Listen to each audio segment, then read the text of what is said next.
Hola amantes de la ciencia. Bueno, hoy vamos a hacer un vídeo súper interesante en el que no solo vamos a hablar de la herencia del grupo sanguíneo, sino que también hablaremos de otra serie de curiosidades relacionadas con esto de la sangre. El tema del vídeo de hoy lo escogisteis a través de la encuesta que realicé en mi Instagram, así que ya sabéis que para escoger futuros temas estad un poquito pendientes de mis redes sociales. ¿Estáis listos? Pues venga, que hay muchísimas cosas de que hablar en esta nueva entrega de Con K de Potasio.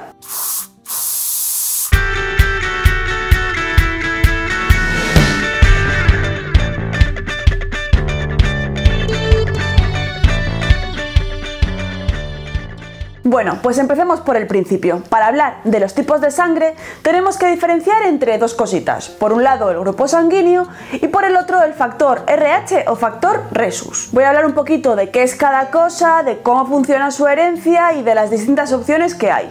Así que vamos a empezar por el grupo sanguíneo. El sistema AB0 es el sistema de clasificación de los tipos de sangre más común y más conocido, y es un clarísimo ejemplo de la herencia que implica alelos múltiples, 3 en este caso, A, B y 0, que determinarán el grupo sanguíneo que tendremos, uno de estos 4, A, B, AB o 0.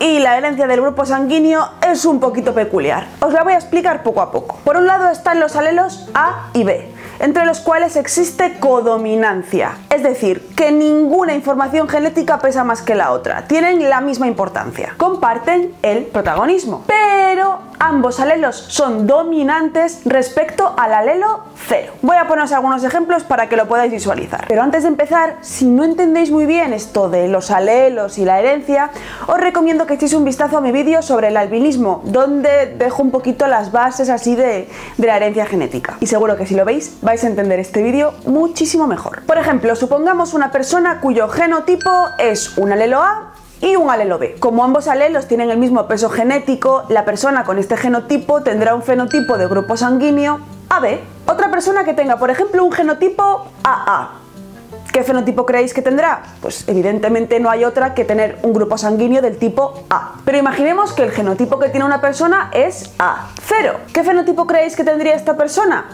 Pues como el alelo A tiene dominancia sobre el alelo 0, la persona tendría un grupo sanguíneo A. Y pasaría exactamente lo mismo si cambiamos estas A's por B's. Entonces, ¿qué tendría que ocurrir para que una persona tuviera el grupo sanguíneo 0? Pues como es un claro ejemplo de herencia del tipo recesivo, evidentemente la persona tendría que tener un genotipo 0-0, ambos alelos del tipo 0. Bueno, pues ya sabemos un poquito cómo va esto de la herencia del grupo sanguíneo, pero ¿qué implicaciones tiene? ¿Qué pasa si eres A, B, AB o 0? Bien, pues las diferencias que existen entre los distintos grupos sanguíneos van a implicar antígenos diferenciales en la superficie de sus eritrocitos, de sus glóbulos rojos. Me explico. Los glóbulos rojos presentan en su superficie antígenos específicos. A partir de un precursor al que vamos a llamar precursor H, luego entenderéis por qué, se van a generar los antígenos respectivos a los alelos A y B. Las personas que tengan el alelo A van a tener un gen que implica la producción de antígenos A en su superficie, los que tengan el alelo B van a producir antígenos B en la superficie de sus eritrocitos, y los que únicamente tengan alelo del tipo 0 van a tener únicamente el precursor, pero ninguno de estos dos antígenos diferenciales. Por lo tanto, cada grupo sanguíneo va a implicar la presencia de unos antígenos diferenciales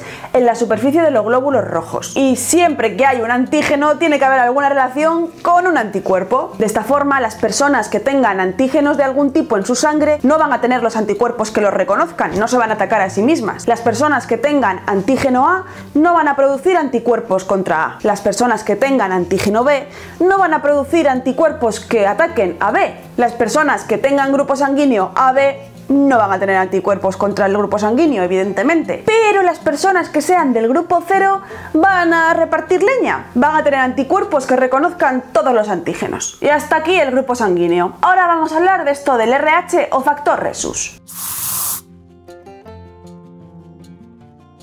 El RH es otra de las clasificaciones de la sangre más conocidas y en este caso está relacionada con el antígeno D. Vamos, que también está relacionada con la presencia o ausencia de un antígeno en la superficie de nuestros glóbulos rojos. En el caso de que el antígeno se encuentre en la superficie de nuestros glóbulos rojos, seremos RH positivo y no tendremos anticuerpos que detecten este antígeno. Si por el contrario no tenemos este antígeno en la superficie de nuestros eritrocitos, seremos RH negativo y por lo tanto sí que habrá en nuestra sangre anticuerpos que reconozcan reconozcan este antígeno. La herencia genética del RH es del tipo recesivo, siendo el alelo positivo dominante sobre el alelo negativo.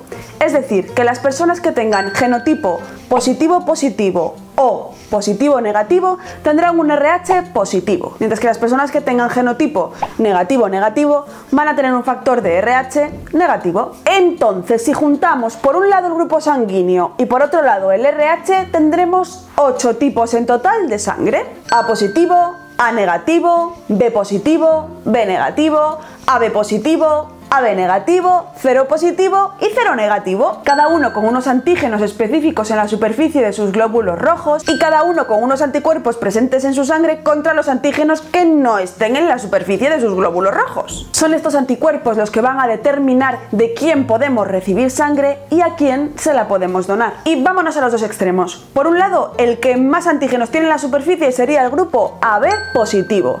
Tiene antígeno A, antígeno B y antígeno D, que os recuerdo que es el del RH. Por lo tanto, las personas que tengan este grupo sanguíneo lo que no van a tener son anticuerpos que reconozcan ninguno de estos antígenos. Por lo tanto, podrá recibir sangre de cualquier grupo sanguíneo, porque no va a saber atacarla, no va a reconocerla como extraña y no va a generar ninguna respuesta contra ella. Pero no podrá donar sangre más que a los de su mismo grupo sanguíneo, porque el receptor va a reconocer alguno de los antígenos en la superficie de sus eritrocitos y va a desarrollar una respuesta contra esa sangre donada. Las personas con este grupo sanguíneo son receptores universales. Y por otro lado tenemos el grupo contrario, el cero negativo, el que no presenta ninguno de estos antígenos en la superficie de sus glóbulos rojos. Por lo tanto, la persona que tiene el grupo sanguíneo cero negativo, al no tener antígenos en su superficie, va a tener todos los anticuerpos del mundo mundial. Va a poder donar a todo el mundo, porque sus glóbulos rojos no tienen antígenos en la superficie que pueda reconocer el receptor, pero solo va a poder recibir sangre de su mismo tipo, porque el resto va a tener antígenos que va a atacar. En este caso, las personas con el grupo sanguíneo cero negativo son donantes universales. La complejidad que rodea a todo esto del grupo sanguíneo es muy grande, como habéis podido comprobar. Por eso es importantísimo que los bancos de sangre dispongan de sangre de todos los grupos que hay, especialmente del cero negativo, ya que si un paciente llega al hospital y no se conoce su grupo sanguíneo y necesita una transfusión con urgencia, será la sangre cero negativo la que reciba. Y a raíz de esto os hago una pregunta. ¿Vosotros conocéis vuestro grupo sanguíneo? Si la respuesta es sí, muy bien hecho. Y si es que no, averiguadlo cuanto antes. Consultádselo a vuestros padres o en vuestro libro de familia. Es importantísimo conocer nuestro grupo sanguíneo para poder facilitar la labor a nuestros sanitarios en caso de necesitarlo. Ahora bien, ¿esto es todo lo que quería hablaros hoy? Pues no, ahora quiero hablaros de dos tipos de sangre extremadamente raros: la sangre Bombay y la sangre dorada. Los grupos sanguíneos Bombay y dorados son grupos extremadamente raros. La sangre Bombay fue descrita en la India, de ahí su nombre, y tiene una prevalencia de 1 de cada 300.000 personas, aunque sí que es cierto que hay ciertas regiones de la India donde la incidencia es mucho mayor debido a la endogamia. ¿Os acordáis de cuando os he hablado de que los antígenos A y B proceden de un antígeno común H que también está presente en el grupo 0? Pues las personas con sangre Bombay tienen este antígeno H defectuoso, por lo tanto no tienen ningún antígeno de este tipo en su superficie. Van a poder donar sangre a cualquier grupo sanguíneo compatible con su RH, pero solo van a poder recibirlo de personas que también tengan fenotipo Bombay. El problema que suele ocurrir con personas con este tipo de sangre es que se las clasifica erróneamente como grupo 0, porque no tienen ni antígeno A ni B, y no se preocupan en buscar el antígeno H. Vamos, que es una sangre muy rara, pero no tanto como la sangre dorada. La sangre dorada fue descrita en los años 60 y solo la tienen unas pocas decenas de personas. También se denomina sangre con RH nulo, pero me diréis, ¿y eso no es lo mismo que RH negativo? No. El sistema de RH lo único que analiza es la presencia o ausencia de un único antígeno, el antígeno D. Sin embargo, tanto personas con RH positivo como negativo van a tener otra serie de antígenos relacionados con el RH. Todas, menos las personas con sangre dorada. Se trata de una mutación en un único gen, el gen RH-AG, que no solo va a ocasionar problemas en esto de las donaciones, sino que además puede provocar a las personas que tengan esta mutación anemia hemolítica, es decir, que las hace susceptibles de tener que requerir en el futuro transfusiones de sangre. Sangre que solo pueden recibir de otra persona con RH nulo. Sangre que solo pueden recibir de decenas de personas en todo el mundo. ¿What? Por eso es súper importante que las personas que tienen sangre dorada ultra valiosísima donen regularmente, para que haya disponibilidad en todo el mundo en caso de que se necesite y porque además esa propia persona es posible que requiera de esa sangre en el futuro. Es que es una movida. Bueno, y esto es todo lo que quería contaros acerca de la sangre. Espero que os haya parecido interesante. Me lo decís en comentarios. Ya sabes que si te ha gustado el vídeo, regálame un like, que a mí me viene fenomenal. Y no te olvides suscribirte para no perderte ningún contenido de ciencia en mi canal. Nos vemos en próximos vídeos y hasta entonces sabéis que me podéis encontrar en redes sociales. Hasta pronto, amantes de la ciencia. Adiós.